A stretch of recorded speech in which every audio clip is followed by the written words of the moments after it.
તેષાં કર્મ ક્ષયોથૈરતનુગુણગણે નિર્મલાત્મા સ્વભાવે ગાયં ગાયં પુનિમસ્તવના રચના પરિણતે ધન્યાં મન્યે રસજ્ઞાં જગતિ જીનપતે જગતિ ભગવત સ્તોત્રવાણી રસજ્ઞાં આજ્ઞાં મન્યે તદન્યાં વિતથ જનકૃતિ મૌખર્ય સત્વાનુપકારી અનંત કલ્યાણ કરનાર છેલ્લે વરસાવનારા તારક તીર્થંકર શ્રવણ ભગવાન મહાવીર મહારાજાના શાસનને પામીને ઉપાધ્યાય શ્રી વિનય વિજયજી મહારાજ સાહેબ શાંત સુદારસ ગ્રંથના માધ્યમથી રસાધિરાજ એવો શાંત રસ એના રૂપી અમૃતનું આપણને પાન કરાવવા માટે ઉપસ્થિત થયેલા છે. 16 ભાવનાઓ અને એમાં 14મા નંબરની ભાવના પ્રમોદ ભાવના, અને પ્રમોદ ભાવનાનો વિષય બનાવે છે પરમાત્માને. પહેલા શ્લોકની અંદર પરમાત્માના ગુણગાન ગાયા, હજુ પણ ધરાયા નથી. બીજા શ્લોકની અંદર પણ એ જ પરમાત્માના ગુણોને યાદ કરે છે. તેષામ કર્મ ક્ષયોત્થય, પરમાત્મા જે છે એના કર્મના ક્ષય દ્વારા ઉત્પન્ન થયેલા ગુણો કેવા તો કે રતનુ ગુણ ગણે. તનુ ગુણ એટલે નાના નાના ગુણો, અને અતનુ એટલે કે મોટા વિશાળ મહાન એવા જે ગુણો કે કેવા છે તો કે નિર્મલ આત્મ સ્વભાવે, આત્માના નિર્મળ સ્વભાવ સ્વરૂપ છે. ગુણ એ ઔપાધિક પણ હોય અને ગુણ સ્વાભાવિક પણ હોય. ઔપાધિક ગુણ સમજી ગયા ને હરેશભાઈ? દીકરાને ખ્યાલ આવી જાય કે બાપા હવે છેલ્લી અવસ્થાની અંદર છે એટલે સેવા કરે. શેના માટે પંકજભાઈ? વિલની અંદર મારા નામે થોડું વધારે લખી આપે. એ મેવા ખાવા માટે સેવા કરે. સેવા ગુણ ખરો, પણ ઔપાધિક ગુણ છે. ઔપાધિ એટલે કે અંદરમાં સ્વાર્થ નામની ઉપાધિ ઘૂસી ગયેલી છે અને એ સેવાની અંદર ગોઠવાયેલ છે. તો એ સ્વાભાવિક ગુણ નથી, ઔપાધિક ગુણ છે, મલિન ગુણ છે. પરમાત્માના પ્રત્યેક ગુણો કેવા છે તો કે સ્વાભાવિક છે, નિર્મલ એવો આત્માના સ્વભાવ સ્વરૂપ ગુણ છે. માટે અતનુ એટલે વિશાળ એવા પ્રકારના ગુણો છે. ભગવાનની વિતરાગતા હોય કે ભગવાનની નિષ્કષાય દશા હોય. આમ તો તમને બધાને પણ અત્યારે જો ને બધા નિષ્કષાય સ્વભાવવાળા દેખાય. હરેશભાઈ, તમારા બધાનો સ્વભાવ કેવો દેખાય? રવિભાઈ એકદમ શાંત દેખાય. દર્શનભાઈ બરાબર ને? પણ જેવા તમે દુકાને જાઓ, ઘરે જાઓ, કોઈક વાંકું તમારી યારે કરે, સળી કરે જયેન્દ્રભાઈ, પછી ઓરિજિનલ પોત પ્રકાશે. એટલે આપણા બધા ગુણો કેવા છે તો કે બહુ ક્ષુદ્ર, નબળા નિમિત્ત મળે અને ભાંગી પડે એવા ગુણો બધા ક્ષુદ્ર ગુણો કહેવાય, નાના નાના ગુણો કહેવાય, સંયોગને આધીન એવા આપણા ગુણો. જ્યારે ભગવાનના કેવા છે વિરાટ કાય એવા ગુણો છે. ચાહે સંગમ કાળ ચક્ર ફેંકવાનું કામ કરે, એના પ્રત્યે પણ માત્ર કરુણાનો ધોધ વેવડાવવાનું કામ શ્રમણ ભગવાન મહાવીર મહારાજા કરેલા હતા. કોઈ સ્વાર્થની વૃત્તિ નથી, માત્ર સર્વ જીવોનું મંગલ થાવ, કલ્યાણ થાવ, સર્વ જીવો આત્મહિતને પ્રાપ્ત કરો, આત્માના અતિન્દ્રિય આનંદનો વહેલી તકે અનુભવ કરો. આવી જગતના જીવ માત્ર પ્રત્યે નિસ્વાર્થ ભાવની કરુણા ભાવના અંદરમાં ઉછળી રહેલી છે અને એના જ કારણે ગુણો વિરાટ સ્વરૂપને ધારણ કરે છે. નબળા નિમિત્ત મળે તો પણ એ ગુણ જરાય ડિસ્ટર્બ ન થાય, તો એ વિરાટ અને વિશાળ એવા ગુણ સમજવાના. આપણા બધા ગુણો કેવા હોય છે? ક્ષુદ્ર ગુણો હોય છે. બહુ એનું આંશિક નાનકડું સ્વરૂપ હોય છે. આમ કહો બીજા શબ્દોમાં તો પ્લાસ્ટિક જેવા ફોફલા ગુણો હોય છે. સહેજ નબળું નિમિત્ત મળ્યું, તમે રસ્તામાં પ્રસન્નતાથી જતા હો, પરેશભાઈ હસતા હસતા તમે જતા હોય, કોઈક તમારી સામું જોઈને મોઢું બગાડે, તમારી પ્રસન્નતા ટકે કે ભાંગીને ભૂક્કો થઈ જાય. એને લાકડી નથી ઉપાડી, પથ્થરો નથી માર્યો, ગાળ નથી આપેલ, પણ બસ તમારી સામું જોઈને મોઢું મચકોડવાનું કામ કર્યું અશોકભાઈ. તમારી પ્રસન્નતા ભાંગીને ભૂક્કો થતા વાર લાગે નહીં. આ બધા કૃત્રિમ ગુણો છે. નિમિત્તને આધીન એવા ગુણો છે. અનુકૂળ નિમિત્ત એની અંદર આપણા ગુણ ટકે, નબળા નિમિત્ત મળે એટલે પાછા ગુણો રવાના થતા વાર લાગે નહીં. ભગવાનના અતનુ એટલે વિરાટ વિશાળ એવા ગુણો છે અને અનંત કાળ સુધી ટકનારા ગુણો છે. આપણા બધા ગુણો ટેમ્પરરી છે. પરલોકની અંદર પણ સાથે આવશે કે કેમ આપણા ગુણોનો વૈભવ એ મોટો પ્રશ્નાર્થ છે. અને પરમાત્માએ પ્રગટ કરેલા સમ્યક દર્શન જ્ઞાન વગેરે ગુણો એ અનંત કાળ સુધી ટકનારા છે. આપણા બધા ગુણો અહીંયા વ્યાખ્યાનની અંદર હો અને દાન ધર્મની વાત થાય એટલે સહજ રીતે હરેશભાઈ દાનના ભાવ જાગે, આપવાના ભાવ જાગે. પણ જેવા તમે દુકાને જાઓ, ઘરે જાઓ એટલે આપવાના બદલે નીતેશભાઈ લેવાના ને ભેગું કરવાના, પડાવી લેવાના, હરામનું આંચકી લેવાના ભાવ પ્રગટ થતા વાર લાગતી નથી. આપણા ગુણો એક ભવમાં પણ ટકે કે કેમ એ $1,00,000નો ગંભીર પ્રશ્ન છે અમરભાઈ. અને પ્રભુના ગુણો પ્રગટ થયા પછી અનંત કાળ સુધી પ્રભુની સાથે ને સાથે જ રહે. મોક્ષની અંદર પણ જ્ઞાન, દર્શન, ચારિત્ર, અતિન્દ્રિય, આનંદ, અનંત શક્તિ આ બધા ગુણોનો વૈભવ ભગવાનનો છેડો ફાડવા તૈયાર નથી, ભગવાનનો સાથ છોડવા તૈયાર નથી.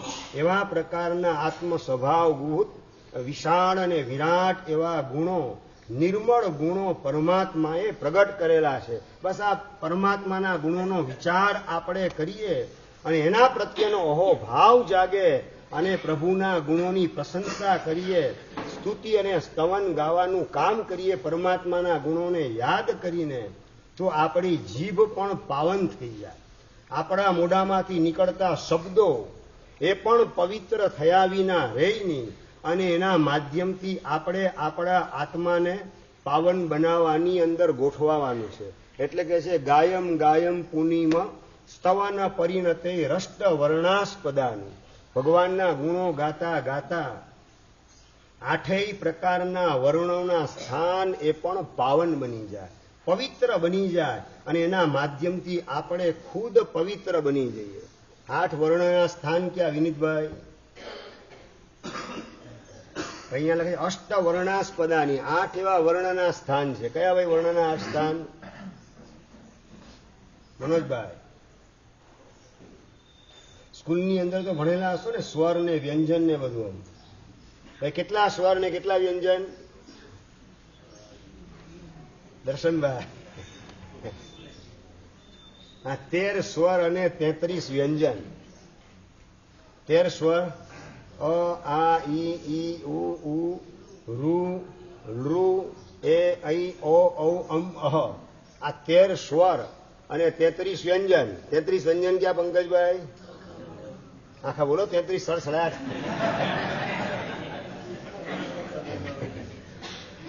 કખ ગઘ ગ ચછ જજ ય ટઠ ડઢ ણ તથ દધ ન પફ બભ મ યર લવ શશ શ હ. 33 પૂરા થઈ ગયા, ગણી લેજો. આ સ્કૂલમાં ભણેલું પણ બધું ભૂલાઈ જાય છે બધું. આ 13 સ્વર ને 33 વ્યંજન, એને માટે કહે છે અષ્ટ વર્ણાસ્પદાની. વર્ણ એટલે વ્યંજનોને પ્રગટ થવાના 8 સ્થાન છે. માટે 8 વિભાગની અંદર વર્ણોને ગોઠવેલા છે. અમુક કંઠમાંથી ઉત્પન્ન થાય, અમુક તાળવામાંથી ઉત્પન્ન થાય, અમુક માથાના નીચેના ભાગથી ઉત્પન્ન થાય, અમુક દાંતથી ઉત્પન્ન થાય, અમુક હોઠમાંથી ઉત્પન્ન થાય, અમુક નાકના પાછળના ભાગમાંથી ઉત્પન્ન થાય. આવા જુદા જુદા સ્થાનો આવેલા છે. એનો તો બધાને ખ્યાલ હશે લગભગ, બરાબર ને ચંદ્રકાંતભાઈ? શું વાત કરે, આજે બધું તમે કાયમ માટે વ્યાખ્યાનમાં આજે જ સાંભળો જેવું બોલો છો. આટલા વર્ષો કર્યું શું તમે લોકોએ? કંઠમાંથી 5 વ્યંજન ઉત્પન્ન થાય, 5 વર્ણ કખ ગઘ ગ એ કંઠમાંથી ઉત્પન્ન થાય એટલે કંઠ્ય કહેવાય. ચછ જજ ય એ 5 કેવા છે? તો કે તાળવામાંથી ઉત્પન્ન થાય એટલે તાલવ્ય કહેવાય. અને ટઠ ડઢ ણ એ મૂર્ધન્ય, માથાના નીચેના ભાગમાંથી ઉત્પન્ન થાય એ મૂર્ધન્ય કહેવાય. તથ દધ ન એ દંત્ય કહેવાય. દાંત અને જીભનો સ્પર્શ થાય તો ઉત્પન્ન થાય. બોલી જુઓ જોઈએ, દાંતને જીભ અડાડ્યા વિના તથ દધ ન બોલો. વિનીતભાઈ દાંતને જીભ નહીં અડાડતા તો બોલો. અડી જ જાય. કારણ કે દંત્ય છે. દંત્યનો મતલબ કે જીભને દાંતનો સંયોગ થાય તો જ ઉત્પન્ન થાય, બાકી ઉત્પન્ન થઈ ન શકે. આપણે હરેશભાઈ તમારા તરફથી 1 લાખ રૂપિયાનું ઇનામ આપણે ડિક્લેર કરીએ છીએ આજે. હોઠ 2 અડાડિયા વિના પ ફ બ ભ મ બોલવાનું. બોલો જોઈએ. બોલો પારસભાઈ. 2 હોઠ અડે નહીં એવી રીતે પારસભાઈ બોલો. પ. હેમાંગભાઈ ફ. 2 દાંત એ હોઠ એકબીજાને અડાડવાના નહીં. બ નહીં, અડી જ જાય. કારણ કે ઓષ્ટ્ય છે, વર્ણનું નામ જ ઓષ્ટ્ય. ઓષ્ટ્ય એટલે કે હોઠથી ઉત્પન્ન થનારા. 2 હોઠ ભેગા થાય તો પ્રગટ થાય એવા વર્ણ એને કહેવાય ઓષ્ટ્ય. એટલે પ ફ બ ભ મ એ ઓષ્ટ્ય કહેવાય. 5મો વિભાગ છે. કંઠ્ય, તાલવ્ય, મૂર્ધન્ય, દંત્ય અને ઓષ્ટ્ય 5 વિભાગ. ગયણ અનમય અનુનાસિક કહેવાય. નાકના પાછળના ભાગમાંથી ઉત્પન્ન થાય. અનુનાસિક એ 6 નંબરનો. 7મા નંબરમાં શ એ ઉષ્માક્ષર કહેવાય. એ બોલતા શરીરમાં હીટ ઊભી થાય. અને હ એ મહાપ્રાણ કહેવાય. 8મા નંબરનો વિભાગ. આ રીતે 8 વર્ણના સ્થાનો બતાવેલા છે. પણ આ બધા 8 વર્ણના સ્થાનો પિક્ચરના ગીત તમે ગાતા હો કે ડાયલોગ બોલતા હો તો બધા અપવિત્ર થતા જાય અને આપણને પણ અપવિત્ર મલિન બનાવવાનું કામ કરે. અને પરમાત્માના ગુણગાન ગાવાની અંદર આ શબ્દો સ્વરને વ્યંજન જોડાતા જાય તો આપણા શબ્દો પણ ધન્ય બને. શબ્દની ઉત્પત્તિના સ્થાન એ પણ પવિત્ર બને. અને બોલતા બોલતા આપણે ભગવાન પ્રત્યે અહોભાવથી રંગાતા જઈએ. આપણો આત્મા પણ પાવન બનતો જાય. આવા પ્રકારનું ફળ પ્રમોદ ભાવનાના માધ્યમથી આપણે પ્રાપ્ત કરવાનું છે. ભગવાનના ગુણગાન ગાવાનો અવસર આવે ત્યારે જરાય કચાશ રાખવી નથી, ઓછાશનો અનુભવ થવા દેવો નથી. એવા પરમાત્માના ગુણોનો વિચાર કરતા કરતા સહજ ભાવે પ્રભુ પ્રત્યેનો સદભાવ સ્તુતિ રૂપે અને સ્તવન રૂપે સરી જાય અને ભવિષ્યના જીવો એને ગાવાના માધ્યમથી પ્રભુની નિકટ આવવાનું સૌભાગ્ય પ્રાપ્ત કરે. એવો ભક્તિ યોગ પૂર્વના મહાપુરુષોએ આપણને આપેલો છે. સ્તુતિ સ્તવન વગેરેની રચના કરવા સ્વરૂપે પોતે પાવન બન્યા અને આપણને પણ પાવન કરવાનો માર્ગ આપતા ગયા. એવી આ પ્રમોદ ભાવના એટલે કે છે ગાયમ ગાયમ પુનિમ સ્તવન પરિણતે રષ્ટ વર્ણાસ્પદાની. એ ભગવાનના સ્તવન ગુણગાન ગાતા ગાતા આપણે શું કરીએ? પુનિમ એટલે પાવન કરીએ. 8 વર્ણના સ્થાનો એને પાવન બનાવવાનું કામ કરીએ. કઈ રીતે? સ્તવન પરિણતે. સ્તવન સ્તુતિ વગેરે રૂપે પરિણમેલા શબ્દો એટલે કે 13 સ્વર ને 33 વ્યંજનો ભગવાનના ગુણગાન ગાવા રૂપે પરિણમવા માંડે. સ્તુતિને સ્તવન ગાવાની અંદર એ વર્ણો ગોઠવાતા જાય તો 8 વર્ણના સ્થાન પણ પાવન બને અને આપણો આત્મા પણ પાવન બને અને એ સમયે બંધાતા કર્મ હોય એ પણ પાવન બને. એ પાવન એટલે કે એ વખતે શું બંધાય? પુણ્ય. પુણ્યનો સંચય થાય, પાપનો પગ પેસારો ન થાય. એના નિમિત્તે એવા પ્રકારે કર્મને પણ પાવન કરે, આપણા આત્માને પણ પાવન કરે. એવા પરમાત્માના ગુણગાન ગાવાની અંદર જરાય કસર રાખવી નથી. એક અંગત પ્રશ્ન છે છતાં જાહેરમાં પૂછી લઉં છું કે ભગવાનના આમ સ્તવનો કેટલા આવડે તમને લોકોને? 50, 100 કેટલા? જયેન્દ્રભાઈ 25, 30, 40, 50 કેટલા આવડે? હેમાંગભાઈ કેટલા સ્તવન કેટલા આવડે? મુશ્કેલથી 2-4. ચાલો બીજી વાત, ગાળ કેટલી આવડે? ગાળ ઢગલા. આટલું કમસે કમ નક્કી કરો કે જેટલી ગાળ આવડે ને એટલા સ્તવન આવડવા જોઈએ. આટલું નક્કી કરી દો તોય તમારું ઠેકાણું પડવા માંડે. નિતેશભાઈ જેટલી ગાળ આવડે એટલા પણ જો સ્તવન આવડે તો પણ બેડો પાર થઈ જાય. સ્તવનની અંદર 2, 3, 4 ઘણા તો મહિનામાં સ્તવન બોલે ને, તમે સાંભળવા પાછળ બેઠેલા હો, એકના એક જ સ્તવન તમને જૂની ઘસાયેલી કેસેટ વાગતી હોય એ રીતે એકના એક જ સ્તવન ભગવાનની આગળ ગવાતા હોય. આ દેખાડે છે પ્રમોદ ભાવની કચાશ છે. ભગવાનના ગુણગાન ગાવા માટે નવા નવા સ્તવનો ને સ્તુતિઓ શીખવાનું કામ કરીએ. ભગવાન પ્રત્યેના અહોભાવ સાથે એ સ્તુતિ બોલવામાં, સ્તવન બોલવામાં આપણે જોડાઈ જઈએ. યાદ કરીએ પૂજ્યપાદ અધ્યાત્મ યોગી કલાપૂર્ણ સુરી દાદાને. માંડવીમાં ચોમાસું, સ્થંદિલ માટે બહાર દરિયા કિનારે જાય અને પાછા વળતી વખતે અજીતનાથ પરમાત્માનું જિનાલય બંદર પાસે છે. એ અજીતનાથ પરમાત્માના જિનાલય પાસે આવે અને ત્યાં નીરવ શાંતિ હોય. ગામના દેરાસર ભીડભંજન પાર્શ્વનાથ દાદા ને શાંતિનાથ દાદા, ધર્મનાથ દાદા, આ બધા ગામના દેરાસરોની અંદર ભીડ જોવા મળે, પણ બંદર પાસે આવેલું અજીતનાથ પરમાત્માનું જિનાલય, ત્યાં બિલકુલ ઘોંઘાટ નહીં, કોલાહલ નહીં, અને લોકોની અવર જવર પણ લગભગ જોવા ન મળે, અને નીરવ શાંત વાતાવરણની અંદર પોતાના આત્માને ભક્તિના મહાસાગરમાં ડૂબકી લગાડવાનું સત્કાર્ય અધ્યાત્મ યોગી પૂજ્યપાદ કલાપૂર્ણ સુરી દાદા કરતા હતા. એમ નથી વિચારતા કે આ દેરાસર તો કોનું બનાવેલું છે? અચલ ગચ્છનું છે, આપણું નથી, અહીંયા જવાની જરૂરત નથી. આપણે તો આપણા ગચ્છનું દેરાસર હોય ત્યાં જાઓ. આવી કોઈ સંકુચિતતા એ મહાપુરુષના હૃદયને સ્પર્શતી નથી. સાચું તો તમારે પૂજા કરવા જવાનું આવે, આમ આક્ષેપરૂપ વાત નથી કરતો, પણ તમે તમારી જાતને એક તપાસવા માટે વિચારજો કે ખરતર ગચ્છવાળા હોય વાસુજી સ્વામી દાદાની પૂજા કરવા જાય, અને તપ ગચ્છવાળા હોય એ અભિનંદન સ્વામી દાદા એટલે કે દાદાવાડીના દેરાસરની અંદર ભગવાનની પૂજા કરવા જાય. આવા પ્રસંગ કેટલી વાર બનતા હોય.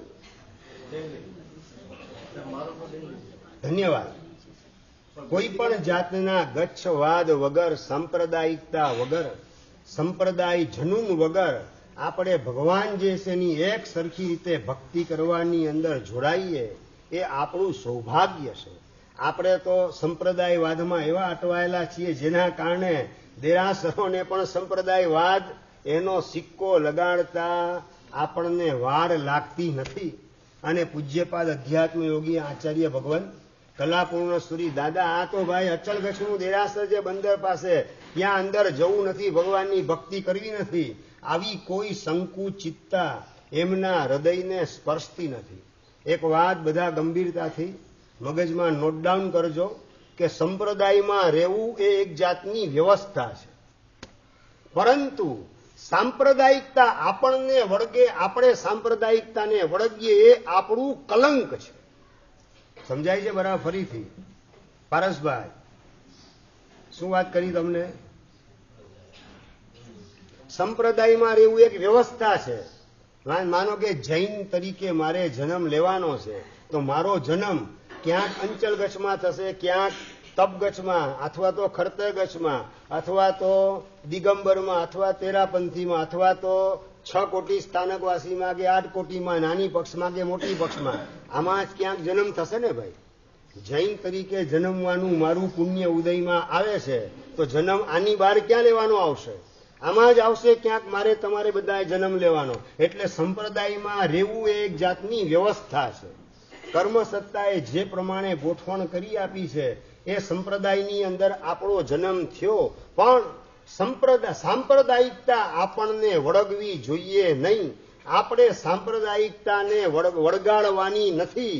જો સાંપ્રદાયિક જનૂન ગચ્છવાદ આપણા મનમાં પ્રવેશી જાય, એને આપણે વળગી પડીએ, તો એ આપણો ગુનો છે, એ આપણો અપરાધ છે, એ આપણા માટે કલંક કહેવાશે. આવું કલંક આપણને ક્યારેય ન લાગે એની સાવધાની સતત ભીતરમાં રાખવાની છે. બાકી ધર્મની આરાધનાના નિમિત્તે સાંપ્રદાયિક જનૂનને ઊભું કરવા દ્વારા આપણે આરાધક બનવાના બદલે વિરાધક બનીએ અને આપણા સંસારને લંબાવી દઈએ, એવી શક્યતા આપણા માટે વધી જાય. એવું બનવું જોઈએ નહીં. માટે ભીતરમાં ક્યાંય સાંપ્રદાયિકતાનો સ્પર્શ આપણે કરીએ નહીં. કોઈ પણ સંપ્રદાયના આરાધકો હોય એના પ્રત્યેનો પ્રમોદ ભાવ જાગે. દેરાસરમાં આ આપણું નહીં, આ તો બીજા ગચ્છનું દેરાસર છે, એવો સંકુચિતતાનો ભાવ આપણને બિલકુલ સ્પર્શે નહીં. એની ભીતરની અંદર જાગૃતિ રાખવાની છે, અને એના માધ્યમથી આપણે પ્રભુના પ્રેમથી આપણા આત્માને રંગી દેવાનો છે. પૂજ્યપાદ અધ્યાત્મ યોગી કલાપૂર્ણ સુરી દાદા માંડવીમાં ચોમાસાની અંદર બંદર પાસે આવેલું અચલ ગચ્છનું દેરાસર અને એમાં બિરાજમાન અજીતનાથ દાદા એની ભક્તિની અંદર રંગાઈ જાય એટલે પ્રીતલડી બંધાણી રે અજીત જીણંદ શું પ્રભુ પાખે ક્ષણ એક મને ના સુહાય જો એ એક સ્તવન બોલવાની અંદર એવા ખોવાઈ જાય એક સ્તવન બોલતા બોલતા અડધો કલાક પોણો કલાક ને કલાક પસાર થઈ જાય. સ્તવન પતેની કલાક પતી જાય, કલાક પૂરો થઈ જાય, સ્તવન પૂરો એકની એક કડી ઘૂંટી અને બોલવાનું કામ કરે. સાહિબ તે સાચો રે જગમાં જાણીએ, સાહિબ તે સાચો રે. અને બોલતા બોલતા પ્રભુ આપ સાચા સાહેબ હો તો મને તારવાની જવાબદારી તમારે સ્વીકારવી પડશે, મારો કેસ તમારે સંભાળવો પડશે, મને વહેલી તકે ક્યોર કરવો પડશે. આવા હૃદયના ભાવ પહોંચાડવાનું કામ સાહિબ તે સાચો રે જગમાં જાણીએ. બોલતા બોલતા ભગવાન આખા જગતમાં તમે સાહેબ તરીકે, નાથ તરીકે, માલિક તરીકે ગણાવ છો તો એ માલિકની આ ફરજ હોય છે. પ્રભુ ભૂલતા નહીં, મારો કેસ છોડતા નહીં. આવો પોતાનો કાકરુદી ભરેલો ભક્તિનો ભાવ ભગવાન સુધી પહોંચાડે અને એકની એક કડી વારંવાર ઘૂંટવાની અંદર ખોવાઈ જાય. અને સ્તવન એવું એમને ગમી ગયું, એવું ફેવરિટ સ્તવન થઈ ગયું કે પછી તો માંડવી ચોમાસું કર્યા પછી કોઈ પણ ગામમાં શેષકાળમાં કે ચોમાસામાં દેરાસરમાં ચૈત્યવંદન માટે જાય એટલે બીજા બધા સ્તવન બોલ્યા પછી પ્રીતલડી બંધાણી એ સ્તવન તો આવે અને આવે જ. એવું ફેવરિટ સ્તવન એમનું બની ગયું. આ બિલકુલ અંદરમાં સાંપ્રદાયિકતાનો સ્પર્શ આપણને થવો જોઈએ નહીં.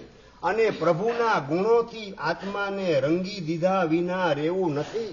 આવા પ્રકારનો પ્રભુ પ્રત્યેનો ભક્તિનો ભાવ, પ્રીતિનો ભાવ ને પ્રમોદનો ભાવ એના દ્વારા પોતાની જીભને પણ પાવન બનાવે, પોતાના કર્મને પણ પાવન બનાવે, પુણ્યાનુબંધી પુણ્યનો સંચય કરે, આત્માને પણ પવિત્ર બનાવવાનું કામ કરે. આ બધા નિકટના સમયના મહાપુરુષો, એમાં પણ કચ્છ ઉપર વિશેષ પ્રકારે ઉપકાર કરનારા એ મહાપુરુષ, એને યાદ કરીને એમના જીવનના ગુણો, ભગવાનની ભક્તિ, કોઈ પણ જાતના સાંપ્રદાયિક ભેદભાવ વગર એમણે જે ભક્તિનો રંગ પોતાના આત્માને લગાડેલો હતો એવો ભગવત ભક્તિનો રંગ એનાથી આપણે પણ રંગાવવું છે. એવી પ્રમોદ ભાવનાને આત્મસાત કરવી છે. ભગવાનના ગુણોની વિચારણાની અંદર આપણે સતત જોડાયેલા રહેવું છે અને એ જોડાતા જોડાતા એમાં ખોવાઈ જવું છે. તમે બોલો તો ખરા પાછા, ભાઈ ખાવું ભૂલ્યા, પીવું ભૂલ્યા, ઊંઘ અને આરામ ભૂલ્યા, બોલો છો બધું, પણ હૃદયને આમ ટચ થાય એવું કેટલું હોય છે. ગાન તમારા ગાતા ગાતા બોલો છો, પણ જે બોલો છે એમાં સચ્ચાઈનો સ્પર્શ કેટલો થયેલો હોય છે એ પ્રશ્ન બોલતી વખતે પણ આપણે આપણી જાતને પૂછીએ કે ના પૂછીએ. માત્ર બોલવાથી કામ નહીં થાય, બોલતા બોલતા એની અંદર હૃદયના ભાવ એને ભેળવવાના છે. અને હૃદયના ભાવ ભેળવીને ભગવાનની ભક્તિમાં ખોવાઈ જઈએ, ભગવાનના ગુણોના વિચારની અંદર જોડાઈ જઈએ તો એ પ્રમોદ ભાવ આપણા આત્મામાં પણ સદગુણનો વૈભવ પ્રગટ કર્યા વિના રહે નહીં. અહીંયા લખે છે ધન્યા મન્ય રસગનામ જગતી ભગવત સ્તોત્ર વાણી રસગનામ. ભગવાનના સ્તોત્ર, સ્તુતિ, સ્તવન વગેરેના રસની અંદર જોડાઈ જનાર, ખોવાઈ જનાર. અને એવી જીભ એ પણ કેવી છે તો કે ધન્યા એટલે કે ધન્ય છે. ધન્યા મન્ય રસગ્ન, રસગ્ન એટલે કે જીભ, આપણી જીભ રસને જાણે છે. કયા રસને જાણે દર્શનભાઈ? આ ખાટું છે ને, આ ખારું છે ને, આ તીખું છે ને, ગળ્યું છે, એવા સડ રસ ભોજનના એને જાણે છે આપણી જીભ. પણ ભગવાનની ભક્તિનો રસ, ભગવાનની પ્રીતિનો રસ એને જાણવાનું કામ આપણી જીભ કેટલું કરે. સ્તવન સ્તુતિ ગાવાની અંદર લીન બનીએ તો આપણી જીભ એ પ્રીતિ રસ અને ભક્તિ રસ એને જાણવાનું કામ, માણવાનું કામ કરે ને આપણો આત્મા પણ પાવન બને. એ આ પ્રકારની જીભ એ જ ધન્ય છે. લખે છે અહીંયા અજ્ઞા મન્ય તદન્યામ, એ સિવાયની બાકીની જીભ એ કેવી છે તો કે જળ છે. જળ જીભ ભલે કહેવાતી હોય પણ છે કેવી તો કે જળ. કેવી તો કે બતાવે છે વિતથ જન કથા કાર્ય મૌખર્ય મગ્નામ. વિતથ એટલે નકામી લોકોની સાથેની વાતચીતો વગેરે એની અંદર ગરકાવ થયેલી. મૌખરી એટલે મુખર વાચા. વારંવાર કંઈક ને કંઈક સજેશન કોઈને આપવા જોઈએ, કંઈક ને કંઈક બોલવા જોઈએ. અડદ ચોખા મગ જે આવે તે ભરડવાનું કામ કરો. શું થાય? ભડકું તૈયાર થાય. શું થાય? મગ ને ચોખા ને બાજરો ભરડવાનું કામ કરો તો ભડકું તૈયાર થાય. ભડકું એટલે સમજી ગયા, જીવન ભડકે બળે. એવા પ્રકારનું આપણે બિલકુલ બોલવું નથી. બોલીએ તો એવા શબ્દો બોલીએ. ધન્ય જીભ તો તેને રે કહીએ, વાણી વિમલ ઉચ્ચરતી રે. પાપ તાપ સંતાપ સમાવે, તન મન શીતળ કરતી રે. તન મન શીતળ કરતી રે. બોલીએ તો એવા શબ્દ બોલીએ કે આપણું પણ મન ઠરે, શરીર ઠરે, સાંભળનારું પણ મન ઠરે, એનો આત્મા ઠરે.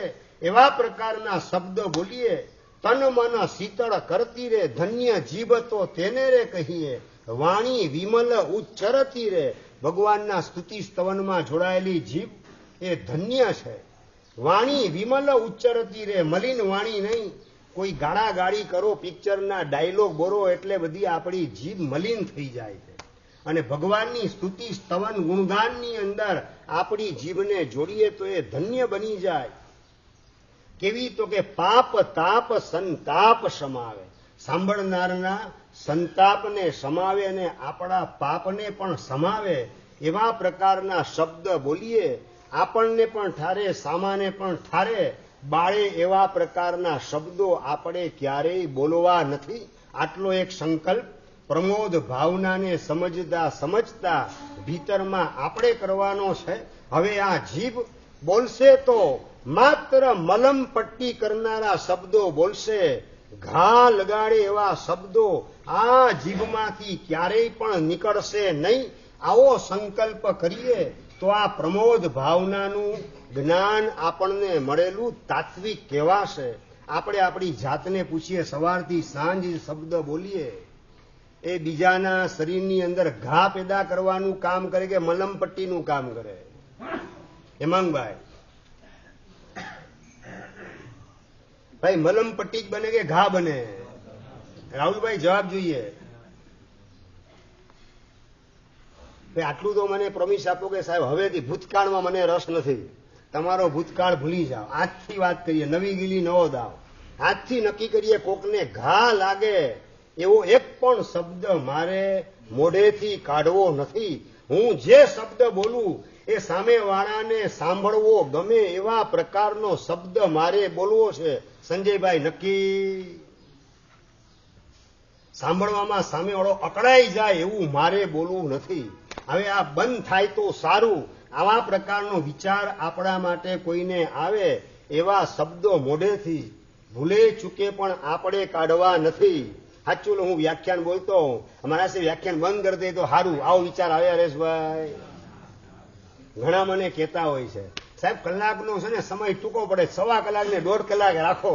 ઘણા મને કેવા આવેલા છે ચોમાસાના પ્રવેશ પછી, સાહેબ સમય બહુ ટૂંકો પડે, ક્યાં કલાક પસાર થઈ જાય એ ખબર પડતી નથી. આ અંદરમાં જીનવાણીનો પ્રેમ આપણે કેળવીએ તો આપણા શબ્દો સાંભળવા સામેવાળાને પણ ગમે.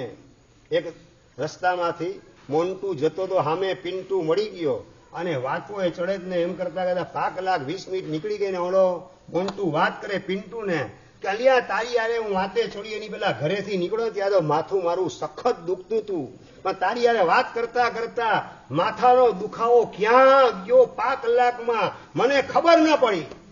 અને પિન્ટુ કે ક્યાંય નથી ગયો, મારામાં આવી ગયો.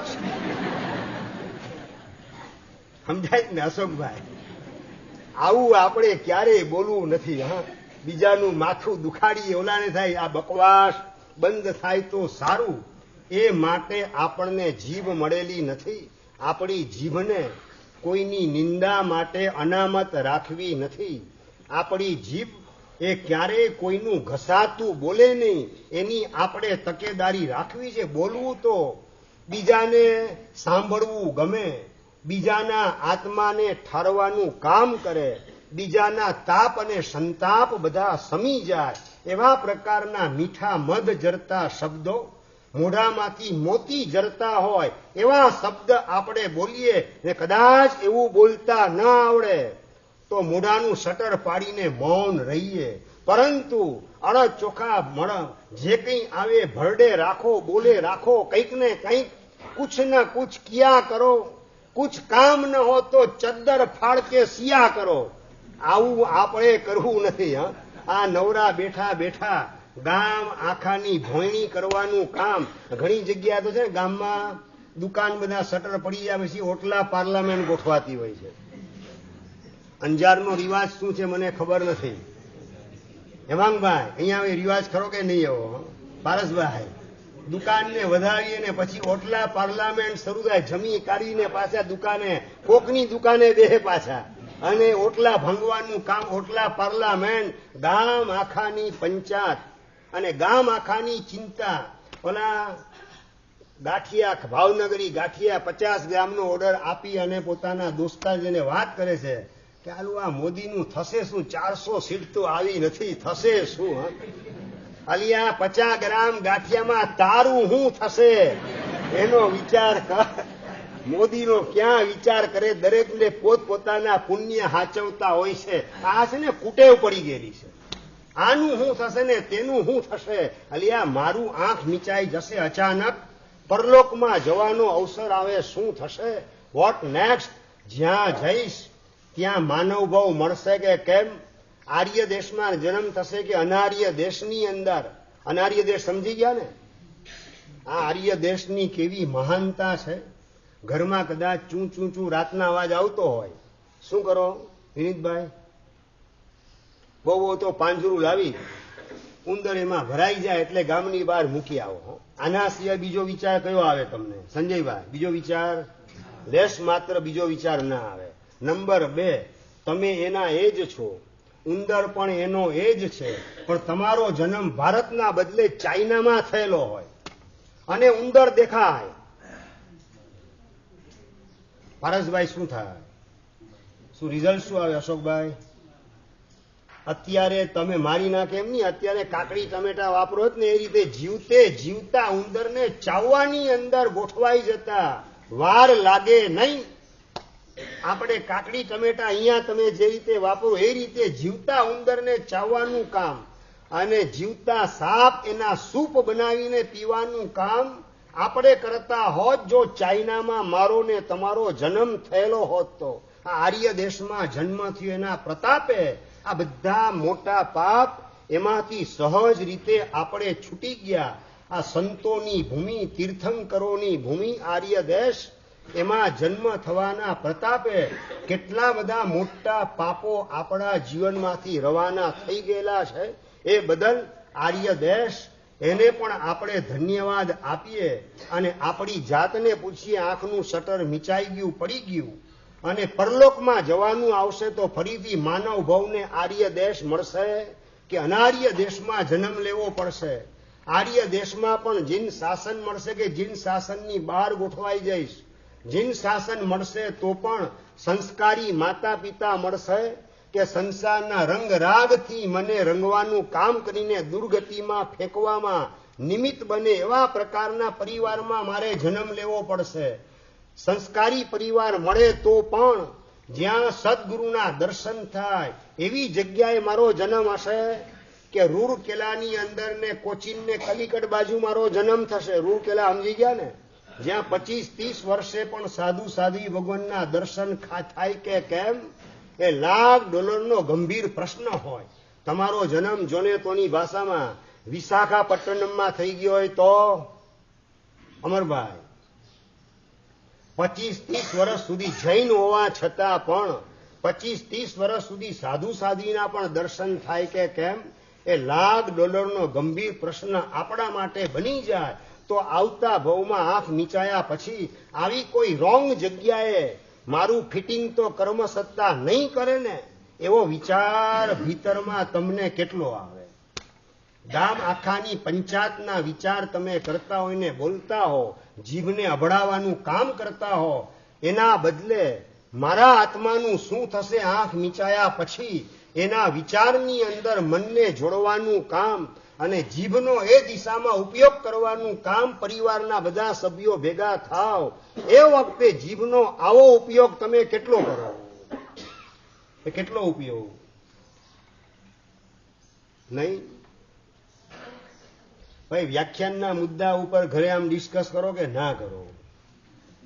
રાતના બધા ભેગા થાવ ઘરના મેમ્બરો, આજે મારા સાહેબ વ્યાખ્યાનમાં શું કીધું, આપણને શું લાગુ પડે છે, આપણે આપણી લાઈફસ્ટાઈલની અંદર હવે કેટલો ચેન્જ લાવવાની આવશ્યકતા છે, આ બધું ડિસ્કસ ઘરે તમે કીર્તિભાઈ કરો કે ના કરો?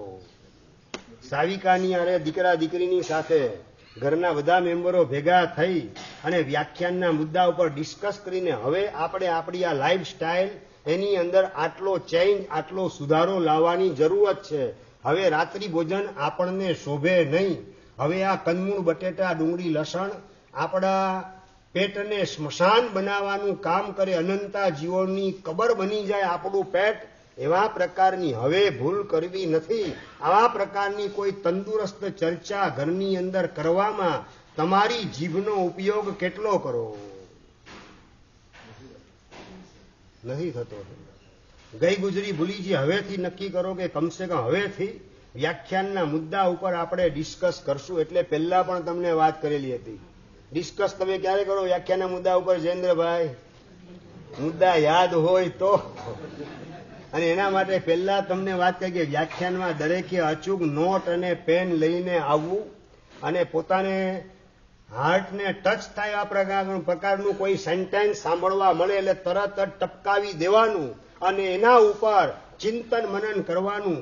એક ગ્રાહક જાય ને બીજો ગ્રાહક આવે એની વચ્ચે જ્યારે ટાઈમ મળે ત્યારે વ્યાખ્યાનની નોટ ખોલી અને વાંચવામાં ગોઠવાઈ જાઓ અને એના ચિંતન મનનમાં ખોવાઈ જાઓ.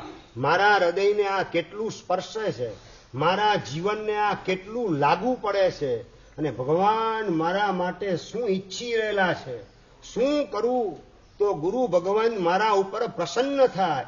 આ બધી વિચારણા વ્યાખ્યાનના મુદ્દા ઉપર ચિંતન મનન કરશો તો આ બધા મુદ્દાઓના માધ્યમે આવા ઉત્તમ વિચારો ભીતરમાં જાગૃત થાય અને આત્મા ઉન્નતિના માર્ગે ગોઠવાય તેવી શક્યતા રહેશે. અનાદિકાળથી આત્મા અધોગતિના માર્ગે ગોઠવાયેલો છે જ. એમાંથી ઉન્નતિના માર્ગે ગોઠવવા માટે આપણને મળેલું મન અને આપણને મળેલી જીભ, આ બે ઇન્સ્ટ્રુમેન્ટ એટલા પાવરફુલ મળેલા છે કે આ બે ઇન્સ્ટ્રુમેન્ટના માધ્યમથી 2-5 ભવની અંદર 84ના આટા ઉકેલી અને મોક્ષમાં આપણે પહોંચી જઈએ એવી શક્યતા ઘણી બધી છે.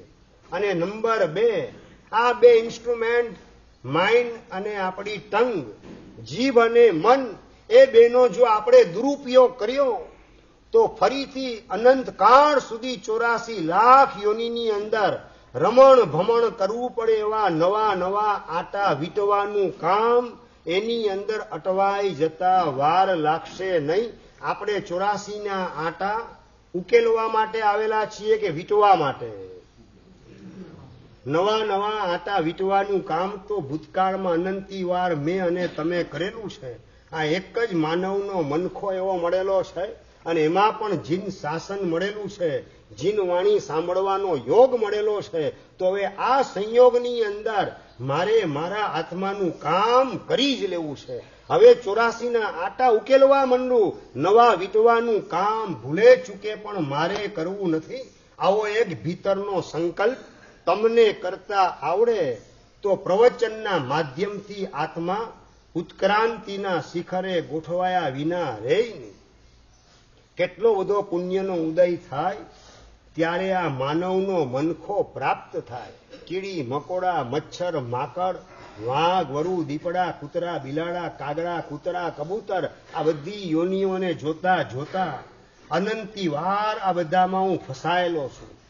પ્રભુની કૃપા થઈ, પુણ્યનો સંચય થયો અને પુણ્યના ઉદયથી આ માનવનો મનખો મળ્યો. પ્રભુની કૃપાથી પ્રભુના શાસનમાં મને એડમિશન મળેલું છે, હવે આ ભવને નકામો જવા દેવો નથી. બહુ પુણ્ય કેરા પુંજથી શુભ દેહ માનવનો મળ્યો, તોય અરે ભવચક્રનો આટો નહીં એકે ટળ્યો. સુખ પ્રાપ્ત કરતા સુખ ટાળે છે, લેશ એ લક્ષે લહો. આ એક એક વાક્ય સાંભળતા સાંભળતા આપણો આત્મા ભીતરમાંથી હલી જાય. ટીવીનું સુખ મળી ગયું, મોબાઈલનું સુખ મળી ગયું, વિડીયો જોવાનું સુખ મળી ગયું, ગંદી બધી વિડીયો ક્લિપ એ જોવાનું સુખ મળી ગયું એકાંતની અંદર. પણ શાસ્ત્રકાર કહે છે સુખ પ્રાપ્ત કરતા સુખ ટળે છે. ટેમ્પરરી સુખ, સંસારનું 5 ઇન્દ્રિયના વિષયનું સુખ મેળવવા જતા અનંત કાળનું મોક્ષનું સુખ ટળી રહેલું છે. લેશ એ લક્ષે લહો, એને આંશિક રીતે પણ લક્ષમાં લો, ધ્યાનમાં લો, તો આ ટેમ્પરરી સુખ એને વળગવાની ભૂલ બિલકુલ થઈ શકશે નહીં. ઘરાક ગામડાનો આવ્યો, છેતરી શકાય એવા પ્રકારનો આવ્યો અને 400નો માલ 500માં પધરાવી દીધો, 100 રૂપિયા હરામના લઈ લીધા. એ 100 રૂપિયાનું સુખ મેં મેળવી લીધું, પણ એ 100 રૂપિયાનું સુખ, હરામનું સુખ, અનિતિનું ધન મેળવવા જતા ભવાંતરમાં 5, 25, 50 ભવ ભિખારી તરીકે બનવાના એનું બુકિંગ મેં કરાવ્યું. કેટલું દુર્ભાગ્ય ઉદયમાં આવે એવા પ્રકારની ગંભીર ભૂલ મેં કરી. એ તરફ આપણું લક્ષ્ય કેટલું હોય છે? આપણી જાતને આ પ્રશ્ન પૂછવાનો છે. 400ના 500 લઈ લીધા, 100 રૂપિયા વધારે લઈ લીધા, ગામડાનો ગમાર ઘરાક આવી ગયો, છેતરી લીધો, ગળે કાતર ફેરવી દીધી, પણ એના ગળે કાતર નથી ફેરવતા, આપણે આપણા ગળા ઉપર કાતર ફેરવીએ છીએ. 15, 25 ભવ. જ્યારે પણ માનવ ભવ મળે ત્યારે કર્મસત્તા કહેશે પેલા પેનલ્ટી ચૂકવો, સાધનાનું પોઝિટિવ રિઝલ્ટ તમને પછી આપીશ, પેલા પેનલ્ટી ચૂકવવાનું કામ કરો. આ કર્મસત્તાનો સિદ્ધાંત છે. ભગવાન મહાવીર મહારાજાને પણ ત્રિપુષ્ટ વાસુદેવ તરીકેના ભવમાં ગોઠવાયા. ભગવાન કે હું તીર્થંકરનો જીવ છું, ભાઈ તમને ગિફ્ટ મળશે છેલ્લે, પેલા પેનલ્ટી ચૂકવો. વાસુદેવના ભવમાં કરેલા પાપ એની સજા ભોગવવા માટે 7મી નરકે તમે પહોંચી જાઓ. બહાર નીકળ્યા સિંહના ભવની અંદર પેનલ્ટી રૂપે 4થી નરકની અંદર કર્મસત્તા 20મા ભવમાં પરમાત્માના જીવને મોકલી. 18મો ત્રિપુષ્ટ વાસુદેવ, 19મો 7મી નરક, 20મો ભવ સિંહનો ને 21મો ભવ 4થી નરકનો. આની અંદર કર્મસત્તા ગોઠવી દેશે.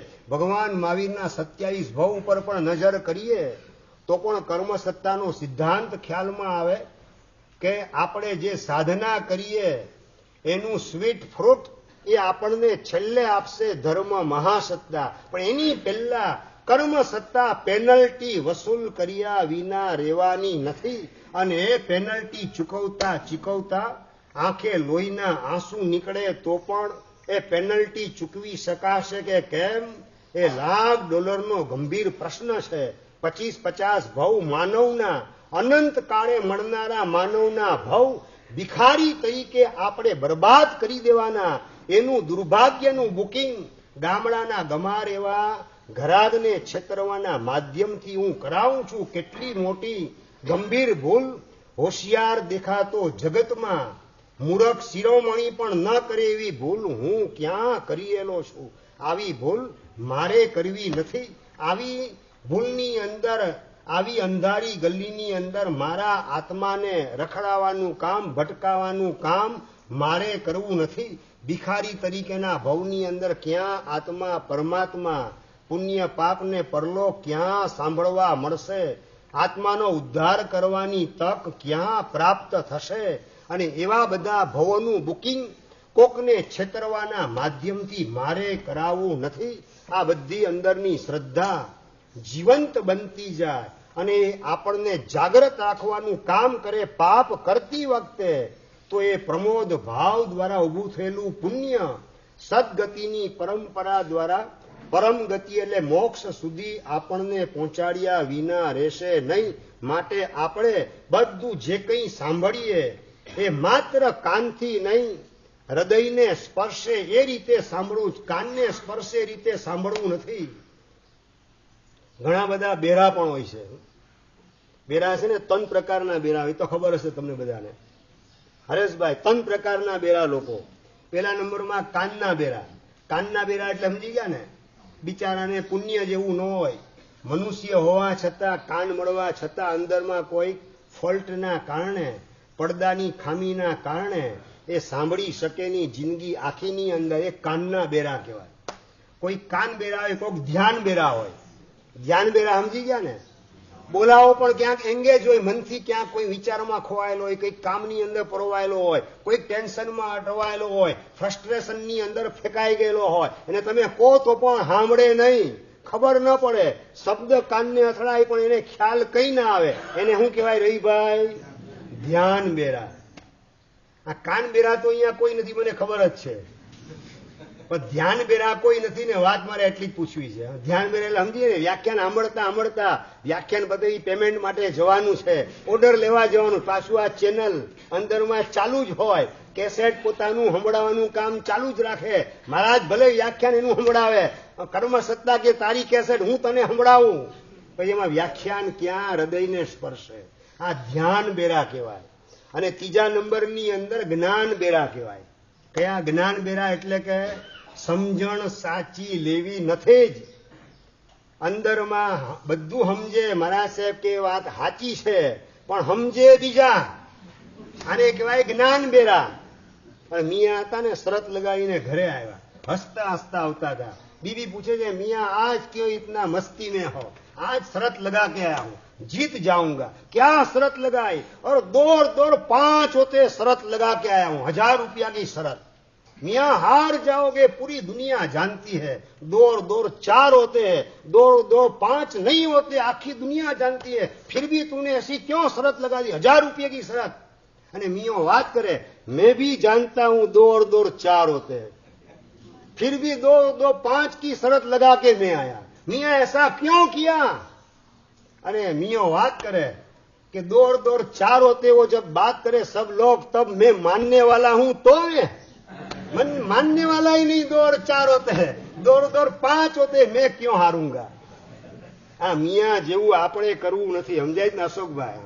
આપણે ભગવાનની વાણી એ સમજવા છતાં પણ રાત્રિ ભોજન કરીએ, કંદમૂળ વાપરવાનું કામ કરીએ, બ્રેડ બટર ચીઝ આ બધું આરોગવાનું કામ કરીએ, અને ભગવાનની વાત એને જાણવા છતાં, સમજવા છતાં પણ એનો સ્વીકાર ભાવ ન કરીએ, જ્ઞાન બેરા કહેવાય. આપણી સમજવાની તૈયારી હોય જ નહીં, સાંભળીએ સમજીએ પણ સ્વીકારવાની તૈયારી ના આવે, એને કહેવાય જ્ઞાન બેરા. મારે કેવું છે, આ સભાની અંદર ધ્યાન બેરા કે જ્ઞાન બેરા કોઈ નથી ને ભાઈ? ધ્યાન બેરા ને જ્ઞાન બેરા કોઈ નથી ને. ધ્યાન બેરા હોય ને તો હજી કદાચ એ જેમાં ખોવાયેલા એમાંથી પાછા બહાર આવે તો વ્યાખ્યાન સાંભળવામાં ગોઠવાઈ જાય. પણ જ્ઞાન બેરો હોય ને, સમજવા છતાં સ્વીકારે બીજા, તો પછી એને કોઈ સમજાવી શકે નહીં, એને કોઈ સુધારી શકે નહીં, એનું ડેવલપમેન્ટ કોઈ કાળે શક્ય બની શકે નહીં. આ આપણે જ્ઞાન બેરા થવું નથી. આપણે અંદરમાં જેટલું સમજીએ ને સ્વીકારવાની તૈયારી રાખીએ, જેટલું સાંભળીએ એનો પ્રેમથી સ્વીકાર કરતા જઈએ. કેવું પૂર્વભાવમાં સાંભળેલું હતું ને ભાવના કરેલી હતી. નાગ કેતુએ અઠ્ઠમની ભાવનામાં પોતે સૂતેલો અને એની સ્ટેપ મધર ઝૂંપડાને બહારથી આગળીઓ લગાવી અને સળગાવવાનું કામ કરે. ઝૂંપડું અને ભળ ભળ ભળ ઝૂંપડું સળગે, એમાં નાગ કેતુનો જીવ એ પણ સળગીને રાખ થઈ ગયો. પણ ભાવના કઈ હતી અંદરમાં? અઠ્ઠમ કરવો છે, અઠ્ઠમ કરવો છે. એ ભાવની અંદર કાળ કરે, બીજા જ ભવની અંદર જન્મ થાય, અને જન્મ સાથે પર્યુષણના દિવસો ચાલે, અને ઘરમાં અઠ્ઠમની ચર્ચા ચાલે. આપણે પર્યુષણમાં અઠ્ઠમ કરશું, અઠ્ઠમ કરશું. અને અઠ્ઠમ શબ્દ સાંભળતા નાગ કેતુનો જીવ, એના સંસ્કાર જાગૃત થઈ ગયા, જાતિસ્મરણ જ્ઞાન થઈ જાય. ઓ અઠ્ઠમની ભાવના કરી માટે જૈન કુળમાં મારો જન્મ થયો તો હવે અઠ્ઠમની ભાવના મારે સાધનામાં કન્વર્ટ કરવી છે. આજથી અઠ્ઠમ મારો સ્ટાર્ટ. અને સાંભળતા થયેલું જાતિસ્મ જ્ઞાન અંદરથી સ્વીકાર ભાવ આવ્યો, સંસ્કાર જાગૃત થયા અને ભાવનાને સાધનામાં કન્વર્ટ કરવા માટે જન્મની સાથે જ અઠ્ઠમની સાધનામાં નાગ કેતુ જોડાઈ ગયા. એ પ્રસંગ તમે દર વર્ષે કલ્પસૂત્રમાં સાંભળતા હો છો. પણ એવી જ કોઈક ઘટના વર્તમાન કાળમાં પણ બની શકે એવું સ્વીકારવાની તૈયારી આવે કે ના આવે? જયેન્દ્રભાઈ, આવે કે ના આવે તૈયારી?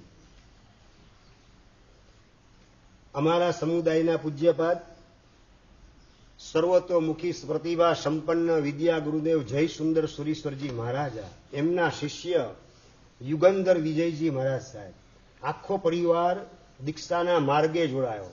એના બે દીકરા શત્રુંજય વિજય મહારાજ ને ધનંજય વિજય મહારાજ અને એમના શ્રાવિકા એ પણ રાજ યશાશ્રીજી મહારાજ, આ ચારેય ઘરના મેમ્બર સંયમના માર્ગે ગોઠવાયા.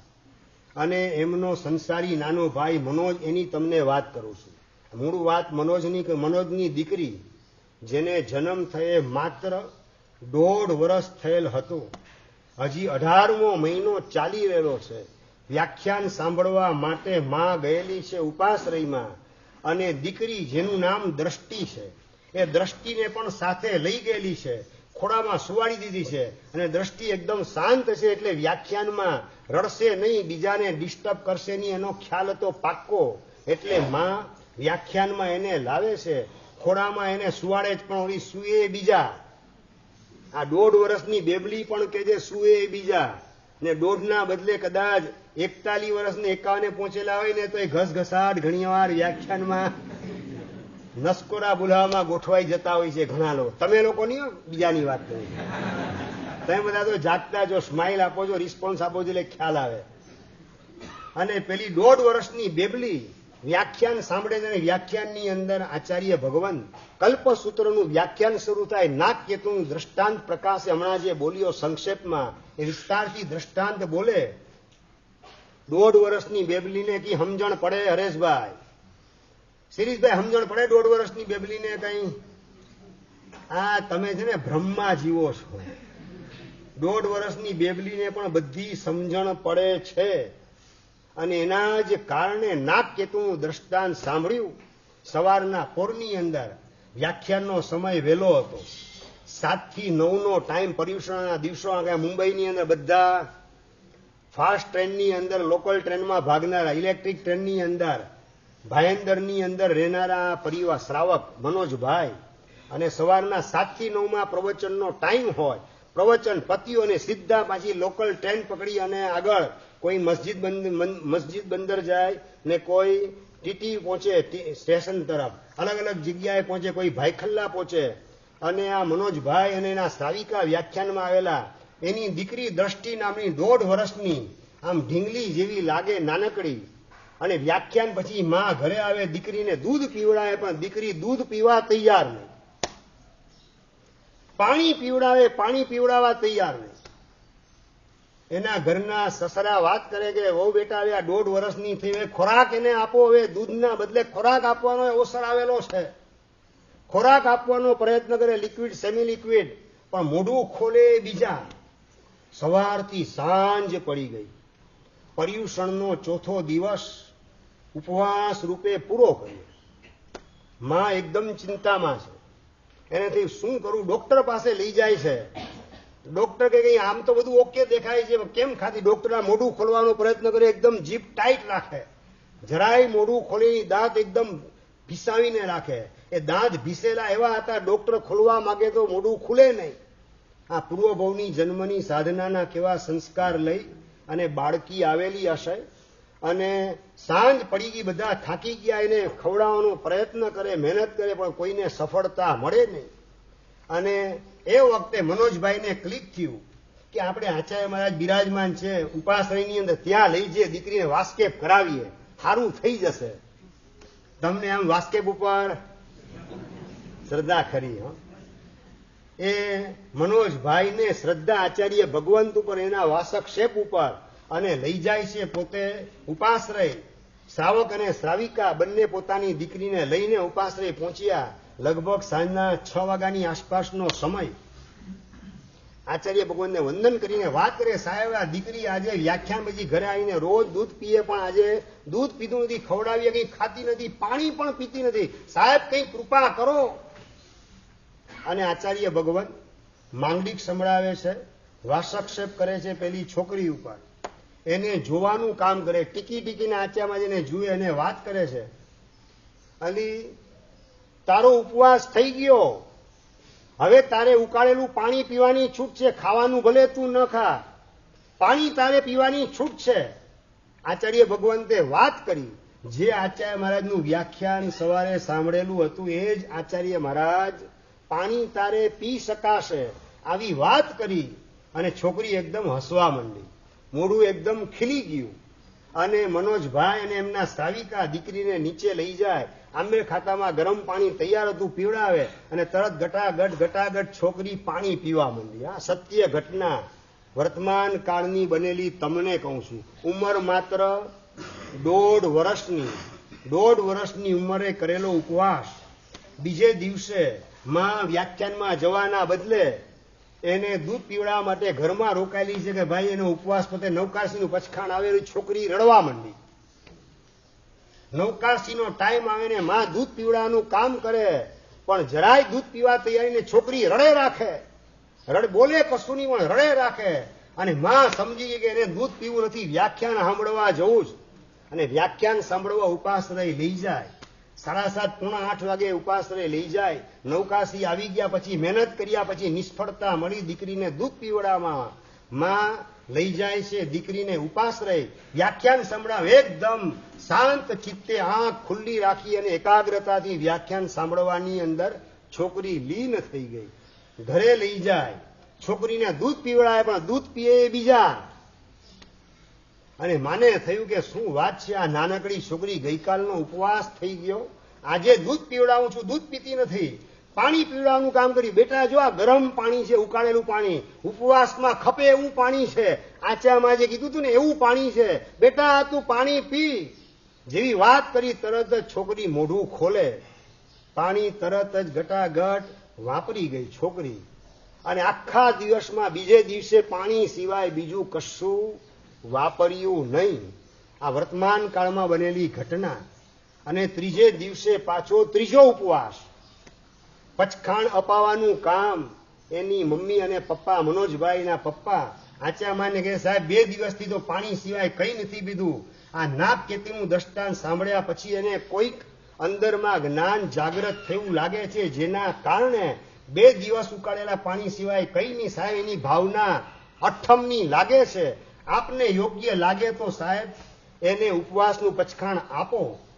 આચાર્ય ભગવાન પૂછે, દિવસે રડે કે નથી રડતી? ના, બિલકુલ રડતી બિલકુલ નથી. સુઈ ગયેલી હોય, બહુ તો પાણી પીવડાવીએ ત્યારે પાણી પીએ, ભાઈ રડતી બિલકુલ નથી. આચાર્ય ભગવાન એની આંખમાં જુએ છે અને કહે છે કે કોઈ પૂર્વભવનો સાધક આત્મા છે. પર્યુષણમાં નાગકેતુનું દ્રષ્ટાંત સાંભળ્યું, કોઈને જ્ઞાન થયું લાગે છે. ત્રીજો ઉપવાસ આજે એનો થઈ જાય એટલે અઠ્ઠમ પૂરો થાય, એને પચખાણ આપું છું. અને વ્યાખ્યાન પછી પચખાણ આપવાનું કામ માતા પિતાની સંમતિથી આચાર્ય ભગવાન 1.5 વર્ષની નાનકડી બાળકીને ઉપવાસનું પચખાણ આપે. જેવું ઉપવાસનું પચખાણ પૂરું થયું, છોકરી ખિલખિલાટ હસવા માંડી, એકદમ પ્રસન્ન બની ગઈ. અને અઠ્ઠમ ત્રીજા દિવસનો ઉપવાસ પણ પરિપૂર્ણ થઈ ગયો. ચોથે દિવસે પારણું કરે. મારે વાત એ કરવી છે પારસભાઈ, 1.5 વર્ષની છોકરીને જો અઠ્ઠમ થઈ જતો હોય, હસો છો કેમ? બધા સમજાતું નથી મને.